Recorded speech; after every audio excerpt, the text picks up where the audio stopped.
Hello guys and welcome back to the channel. Where today guys, I'll be showing you how to open private browser on Bing. So guys, the first thing that you of course need to do is go to Google and type in www.bing.com. After that, you just need to go and log into your profile or register to Bing if you haven't already done that of course. But now guys, let's see what we actually have in front of us here. So as you can see, in the middle we have the search bar. And in the top right corner, we have your profile here. You have the three dots where you can check out all of your things here also. And in the bottom, we have all of the news. But now guys, let's see how you can actually go and open private browser on Bing. So locate the three horizontal lines in the top right corner of the page. So we have them here, as you can see, click on them.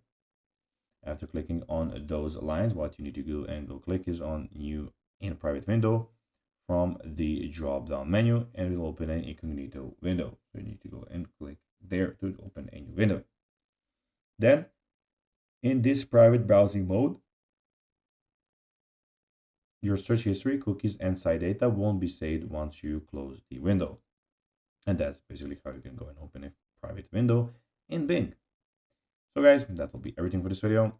I hope that you found this video informative and entertaining, guys.